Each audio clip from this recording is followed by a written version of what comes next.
Assalamualaikum dan salam sejahtera. Anda sedang menonton agenda Awani dan saya ingin meminta izin untuk berbicara dalam bahasa Inggeris. This is because I have two great guests, but I've always wanted to get closer to the conflict areas and a detailed description of the suffering. As always, we will only see reports mostly from the point of view of the victors, sometimes from the so-called victims, but the real victims, as always, will be the people like you and me, but not because of their own fault, are dragged into a very difficult situation. We have tried to go to Gaza before in Awani, and two of my colleagues, were captured by the IDF on board Mavi Marmara. And now, today, this is the first part of two parts discussion. Thank you so much to the foundation who launched two books that have given me the opportunity to interview two authors, but they are first and foremost humanitarians that have done so much to help the people in need. And I would like to introduce Dr. Swee, closest to me, born in Penang, but now citizen of the world in my eyes, helping where it's needed. Then we also have Husum, all the way from Norway, where he originally was from, but he's also, to me, a citizen of the world. Dr. Ang is the author of From Beirut to Jerusalem, and Hans is the author of Stealth, the New War Machine. I'll try to cover both extended range of the discussion of the two books. But first and foremost, both of you are surgeons. This is what you've done for many, many years. And then something happened that came to your mind, and, looking out at the world, and you feel that you've got to leave whatever it is from where you are and go to where your calling is. So, Dr. Ang Swee, I would like you to go all the way back to the 1980s, if you can, and start the story from there of how you get to author this book, From Beirut to Jerusalem, is because you have been among the people, the targets of war, and that has given you so much in terms of why you do what you are doing right now for decades. If you can share that first. Wow. Okay. Well, in 1982, I just qualified as a surgeon. They call it the Fellow of the Royal College of Surgeons. Mm-hmm. And I was working in one of the big teaching hospitals in London. It's called St. Thomas's, which is just next to the House of Commons. Mm-hmm. And one day I went home and I saw airplanes dropping bombs on a city, on a place, and I didn't know the name. But I saw the people who were hurt, were burnt alive, whose bodies were cut, and the crying and the screaming. And then that was the first time when, through the television, I see eye to eye with what's happening on the ground. And I say, this is not a war against terrorism. Mm-hmm. This is a war killing a lot of people. And to say that the collateral damage is people who have not done anything to merit this kind of suffering. Now, I am a Christian still, and I know that God did not command us to kill. He commanded us to love, and to love our neighbors. And the neighbors doesn't mean the fellow living next door. It means anybody who God has shown to us. So it went on for weeks, and I struggled hard. So I said, and my husband also influenced me a great deal. Mm-hmm. If you are a surgeon, and if you feel that you can help those people who are suffering, go. And of course, Christian Aid asked for a surgeon, so I resigned and went. Mm-hmm. Now, going out just to volunteer for 3 months, 6 months to work in an area to help others is no big deal. But meeting the Palestinians in a refugee camp just shook me to a core. Because I grew up thinking that they are terrorists, they are Philistines, they are hijackers, and so on. But when I actually came to a Palestinian refugee camp, I found no terrorists. I found a very gentle, very kind, sad, but very cultured people. People who told me the story of how they lost their homes, of how there was ethnic cleansing and were driven out of the ancestral home. They showed me the keys of the homes which they left behind many years ago, and their culture. The women sew, make beautiful embroidery, make me Arabic coffee, and this was after a time when many of them have been killed and wounded.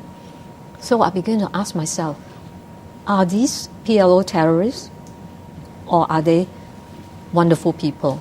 And slowly I began to learn to love them. 3 weeks after I started working or putting together the orthopedic department, the camp was invaded. It was sealed by tanks, and the defenseless men and women were murdered. 3,000 of them in 3 days. And on the third day, or actually the last day, after 3 days and 3 nights, my team was ordered out.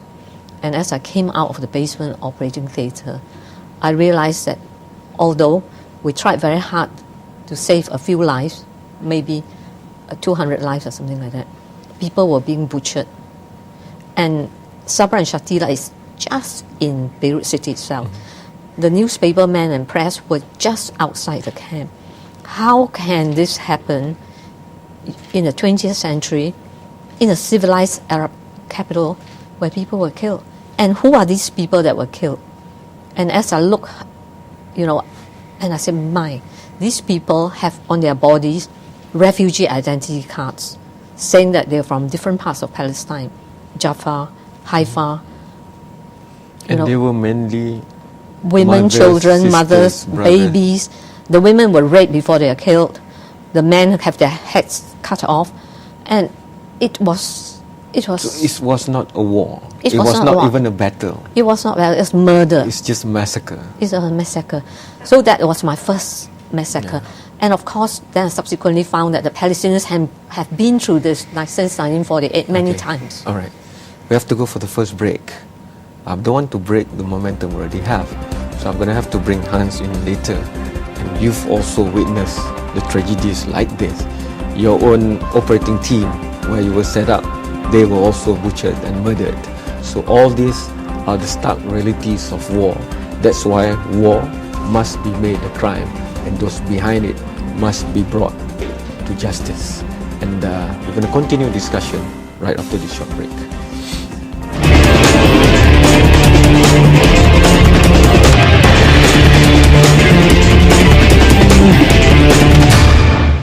Kampus sebuah kolej swasta di Bandar Utama terpaksa dikosongkan ikutan ancaman bom yang diterima. Mahkamah Persekutuan menangguhkan keputusan permohonan akhir bekas Ketua Pembangkang. Yes, this is probably the last. Seorang penolong pegawai keselamatan mengaku tidak bersalah atas 16 pertuduhan rasuah. 134 kes rogo melibatkan suspek yang dikenali melalui laman sosial. Dengan diberi kasih sayang. Shin Abdullah ada berkata saman berkenaan dibuat kerana SPR gagal mendedahkan maklumat lengkap. I gotta find my son Nemo! Then we better get going. Let's ask somebody for directions. Are you crazy? It's too dangerous! What is it with men and asking for directions? I'm gonna be totally sick! A little help over here. I'm gonna ask you to do something crazy. I'm okay with crazy. Everybody hold on! Finding Dory dan Finding Nemo. Dua filem dengan harga istimewa. This is amazing! Untuk menempah saluran 481. Fitnah mampu merosakkan ketamadunan, mampu merosakkan keselamatan sosial. Media sosial ini sebenarnya menjadi suatu tumpuan sebahagian besar rakyat Malaysia. Realistik, dan beliau recognize bahawa isu ini memang berlaku dan sedang menghimpit rakyat di bawah sana. Kalau kita boleh tackle event ni, maka kita dapat membantu banyaklah dalam isu agihan pendapatan dan lain-lain. Rakyat tidak mahu dengar lagi ada ketirisan dan juga tidak sampai kepada yang sepatutnya.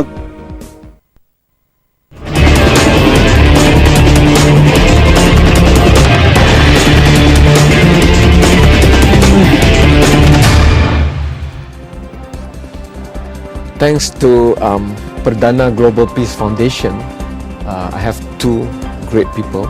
They have written books to, give an account of what they've been through. And I want to quote from page 9 the opening chapter of Hans' book on the war, the new war machine, stealth. I am an old surgeon. For 40 years I've been on the road, in minefields and war zones in the south, always at the receiving end. When not there, I'm recharging my batteries, writing manuals on life-saving surgery and herding ducks in the taiga of northern Norway. Why do you do what you do, Hans? You know, you could have remained there in the solitude of Norway, very beautiful, very peaceful, and yet you've even lived among the Pashtuns in Afghanistan, and you've seen the targets of bombs and wars and weapons and bullets right up close, and you've tried to help so many of them. If you can share. Answer is simple. I was told by my late father, my son always side with the underdogs. So when I was a surgeon, I had to go there to see the belly of the F-16s, to see the war from the point of the targets of the war. I mean, those people, muted people, people without voice. So I went to Beirut. I was there when I was there. My operating theater team was gang raped. They cut the breasts of my scrub nurse. I realized in this war in Beirut, 82, that for every patient who reached our hospital alive from the bombing, at least one had died on the road. This patient was my patient. He was on the way to me. I was his doctor, but he died. So, having realized that, I had to go out from the hospital. I took off the green clothes. I went to Afghanistan. I was with the Mujahideens during the Soviet occupation for a long time. And then I really realized that this war is much worse than what we read by the cameras in the cities and the doctors in the hospital. Because there are so many voices never told, never listened to. There are so many atrocities. You said what happened in Sabra Shatila was not war. It is. It's war. It's war against the people. This is war, how war is now. Now look to Iraq. Now we are working in Iraq.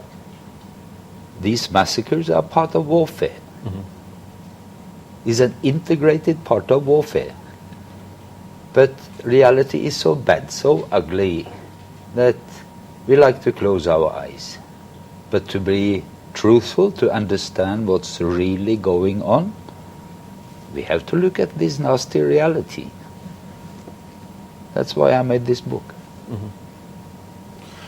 As a surgeon who tried to help, and you received the victims of the bullets, the bombs, weapons that you define here in the new hyper war that I can't even pronounce, I don't even know about. I don't know that now even the force and the energy, kinetic energy of the blast is enough to really make you suffer greatly before you die. And the question you ask, I think, in this book is, this can be a coincidence? There are a group of people and there are forces behind, you know, that must be thinking of all this and finding new effective ways to maim, to kill, to make people suffer. You know, in Afghanistan, when we went from Peshawar, Pakistan, over the Khyber Pass into Afghanistan, the Russians were there, the MiGs were there, the gunship helicopters were there. I felt safe. I was at home. I was with friends. The enemy was there, friend was here. Now, look to Iraq. The suicide bomber, his torso on the street, he might very well be your neighbor. The price for a suicide bomber now in Iraq is down to $2,000. $2,000. So, it can be anyone. Can be anyone. So, what do you do when home is broken, no safe place, nowhere to hide? What do you do? So this is a new type of war, and this war is very dangerous. Because we see, you can read the pattern of this war, not only in Iraq. Look at Yemen, look at Libya, look at Somalia, look at Syria, look at Afghanistan. So, maybe we are about to enter a state of global civil war, so that maybe nowhere to hide. And this is a very, very dangerous scenario. And, you know, this thinking about this is so scary that it's even hard to raise those questions. And we, witnesses, raising those questions, they like to silence us.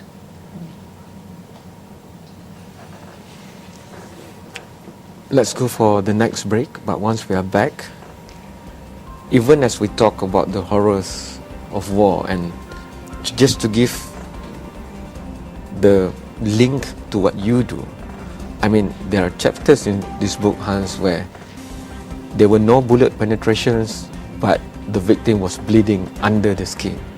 So we in the 21st century has gone up so high in terms of technological pursuit that we can speak to anyone in milliseconds around the world. We are even looking at artificial intelligence for our first manned mission to Mars. But right here down on Earth, as far as war is concerned, we're becoming more uncivilized in how we treat others, and whether we have the question doesn't arise anymore of to what depth we can go as low as we can to treat another human being. So I want to go to that level, because being outside the war zone, for people like me and the audience, the extent and the degree of this dehumanization is what I want to focus upon, from Sabra Shatila right up to Afghanistan and all the places we've been right after this break.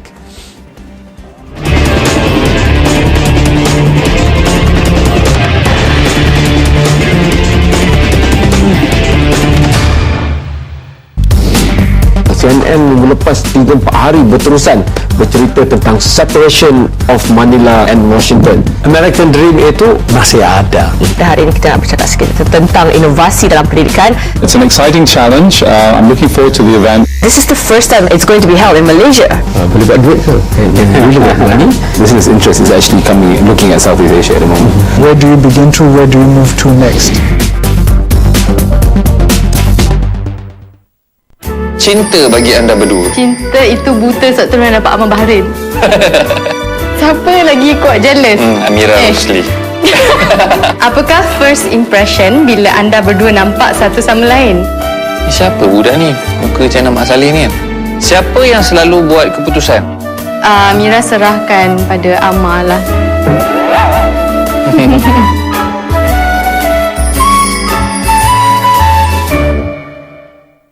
262.8 bilion ringgit diperuntukkan untuk tahun depan. Kerajaan turut meneruskan pemberian subsidi hampir 10 bilion ringgit bagi meringankan kos hari hidup rakyat.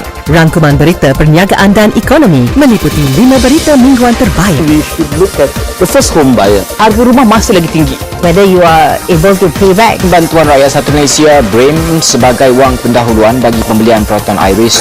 Business Awani Plus, the Astro Awani. No matter where you are, get easier access to the latest news on your smart devices. Everything is here. Also, watch our live streaming. When you think deeper, you see more. AstroAwani.com.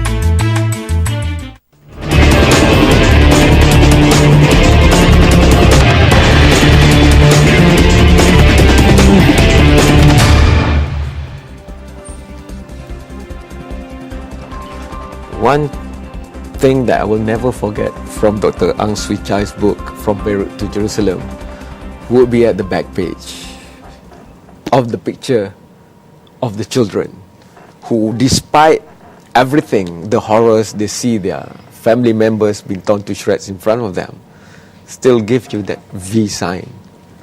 So I want you to share a bit about that picture so that we can go to the next point, where how could dehumanization take place when humanity still live and hope still live even in the most despairing of circumstances. I think human beings are very special. We have a soul, we have a spirit. Whether you are Christian, Muslim or Jew or other religion, it is something very special. And that bit of us will always triumph, provided you dedicate it to something good.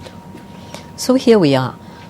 That back page was written when I've just visited a family who've lost 27 members, and the women were all raped in front of the children before they killed them all. Some of them survived, and it was a nightmare for the kids.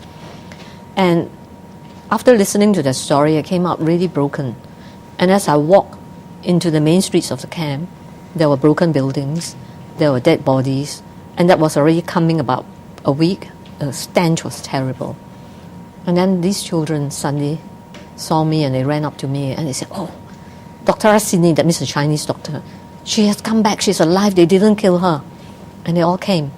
And then they started talking, they've lost parents and how they're in hiding. They saw their parents taken away. Then they saw me, the whole operating team being taken away. But now they were so happy because they found me. And then they want to take me to take their picture because it's not so much they're not afraid, but also they say, "We are the children of Sabra Shatila. You take our picture because tomorrow we might die. But you have our picture and you can show it to all your friends around the world who does not believe that Palestinians exist, and they can see us as we stand." So there's death, there's destruction, and there are the Palestinian children. And they are the reason why we always have hope, why we always labor on, and we will not give up for the sake of these people who is going to be our future, the future of goodness in the world, the future of kindness, the future of courage. And for them, we will continue to labor. Hans, you saw this with the Mujahideen too, where you put in the book that, the whole village will become part of the makeshift hospital, if you can share that with us also. Yeah, sure. But I should say that was in the good old war. Now this war is different. We have to consider that US now are losing more of its soldiers in suicides at home after duty than they do in the field. What is that? So this war is extremely ugly. Let me give you one example. We see in all the war zones, in the Basra, in the Fallujah, in Beirut, being bombed, in Gaza and Afghanistan, Belgrade, 2 to 3 years after the bombing with these new high explosives, we start to get a lot of newborn with the malformations. More and more, year by year. An epidemic of deformed newborn. Not due to depleted uranium, but due to heavy metals being spread by these high explosives in the advanced weapons constructed at the high-tech institutes and universities of the West and in Israel. Metals entering into the soil, through the groundwater, into the mother, through the placenta, into this new little brother in being, and deforming them by epigenetic damage. This is very well known. Everybody knows this. The mothers of Fallujah and Basra, they know this. The Americans bombing, they know this. We know this. Being faced with this type of warfare, it's hidden. Soldiers are faceless. You cannot see the drones. You're afraid when you see your wife getting pregnant. You see, this is doing something with people. It's very hard to tell them, "Come on, please, we have the hope here. Please cope." So, I am not very optimistic for the future. I see those societies in the Middle East, in North Africa, breaking down. So the aim of this war is different from other wars. Other wars set up new regimes. Kick out one, put in your guy.